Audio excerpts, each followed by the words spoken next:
changes afoot for the Minnesota Fighting Vikings, and new defense coordinator Ed Donatell has said that they're going to play a multiple front up front on defense. So they'll play a 4-3, they'll play a 3-4, they'll play some odd and even fronts, and the Vikings just have a gaggle of talent up front. And it does make sense that they're going to mix things up, have a multiple front. I'm sure in a perfect world, Ed Donatell would want to have that 3-4 or odd front defense that he's always known and loved, whether in Chicago, whether it be in Denver, etc.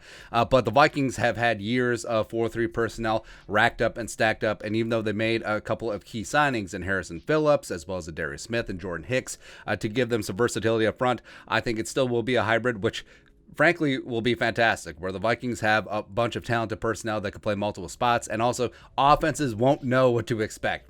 I mean, just a crazy thing. Week to week, a different game plan, attacking the other team's weaknesses. Crazy stuff, man. But want to walk through just a back of the envelope, shooting from the hip, don't at me, Vikings defensive depth chart for 4-3 looks, as well as we'll get into the 3-4 on the next slide. And again, first and second team, whatever.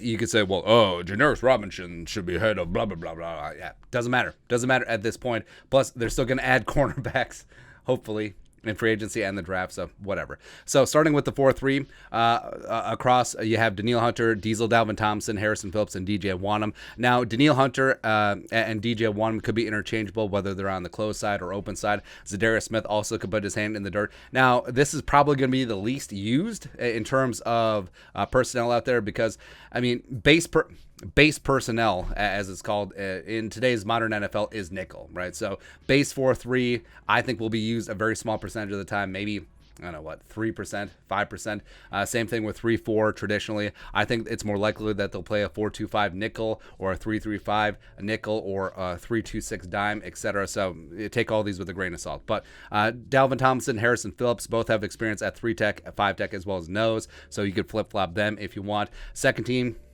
Patrick Jones, Kenny Wilkes, also Janoris Robinson could put his hand in the dirt at defensive end. Jumping James Lynch at that 3-tech spot, also played some nose tackle last season on passing downs. And Armand for Watts. Frankly, Armand for Watts as well as KJ Osborne, put them in for most improved Viking. They're certainly up there. Armand for Watts had a fantastic year last year. Linebacker-wise, so in this 4-3 base, Za'Darius Smith could be the stand-up Sam outside linebacker, Eric Kendricks at the mic, Jordan Hicks at the will. Now, you could flip-flop those as well, because even though Eric Kendricks has been always in the middle, I think adding Hicks, and if they're in this, this stiff personnel where Jordan Hicks has traditionally played middle linebacker or inside linebacker in a 3-4, he started his career out as an outside linebacker. So maybe you flip flop these, or maybe you keep him as is. Eric Kendricks, we've always talked about, hey, I think that given his coverage ability, he would be fantastic as a weak side linebacker. He'd have to deal with a lot less trash. It would also take some mileage off of him as Kendricks gets up there in age, but whatever. Also, we have Za'Darius Smith, Janoris Robinson back in Za'Darius Smith, where Janoris, go back to Florida State, because one of the benefits about Janoris, it hurt his draft stock, but benefits-wise for the National Football League, and especially for this season, he's played in a lot of defenses, because I think he had 3 different defense coordinators during his time at Florida State. So they flip-flopped him back and forth, stand up, sit down, stand up, hand in the dirt, etc. So he has positional flexibility to the max. Blake Lynch and Troy Dye in there. Chaz Surratt, throw him in there as well. Cornerbacks-wise, you got Dantzler, Harrison Hand, Chris Boyd, and Perry Nickerson. They're going to add more cornerbacks in all likelihood. And then safety-wise, you got Cameron Bynum, who, remember, was a college cornerback and was a damn good college cornerback. And remember, him switching to safety, that was an idea from the previous regime. So it wouldn't shock me at all if Cameron Bynum ends up being some sort of hybrid corner safety slot type player. Fantastic out there. Harrison Smith, Miles Dorn, Josh Metellus. And then, so nickel. If they do have an even front, so 4 down linemen, I think nickel is going to be the most likely personnel grouping out there. So linebackers first, Kendricks and Hicks. I think that there are going to be 3 down linebackers together, which will be great. And then from left to right, you have Danielle, Diesel, Dalvin, Harrison Phillips, Za'Darius Smith. Now, you could spice this up, especially in passing situations. Za'Darius has kicked inside before, a la Everson Griffin we've seen in previous years. DJ Wanham can also play inside as well. So if you want to really rev things up, go Danielle, DJ, Kenny Wilkes, and Za'Darius. Ooh, baby. Throwing James Lynch in there too. Don't care. Like, they're just going to get after it. Then nickelback wise, we have Harrison Hand hopping into the slot. He does have some experience there. He was Mac Alexander's backup in the slot last season. Now, to the juicy one. So the 3-4 base personnel, and even if the Vikings do play predominantly a 3-4 in base, I mean, you're not often in base, unless you're against a team that only plays 2 wide receivers, which doesn't happen nowadays.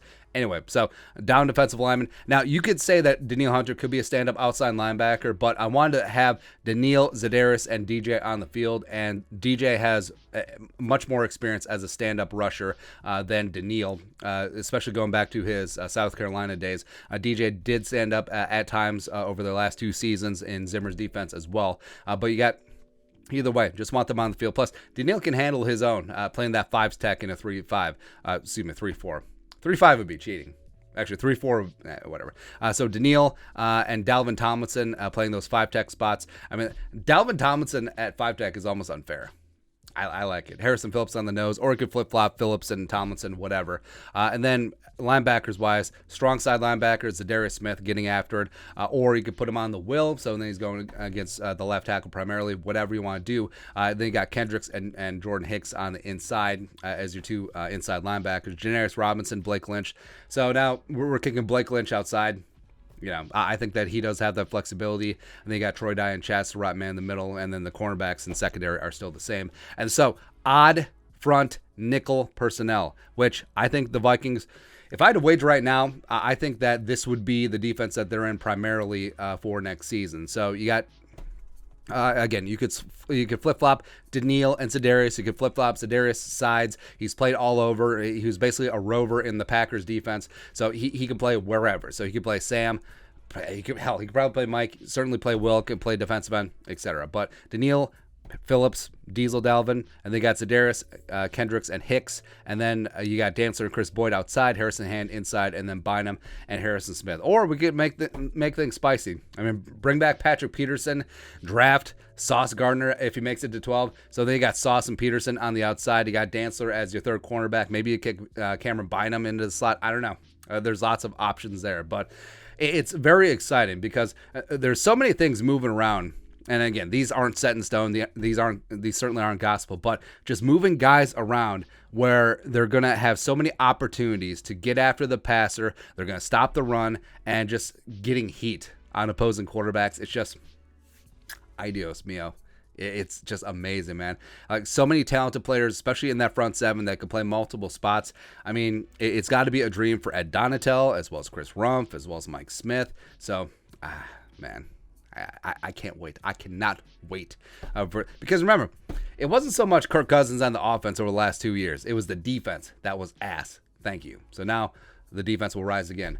But your thoughts on our thoughts. Projected Vikings defensive depth chart for various fronts. Let us know your thoughts in our comment section below. Subscribe for daily Vikings takes. Want to support the work, put a little something in the Venmo. But until next time, Skol, production value.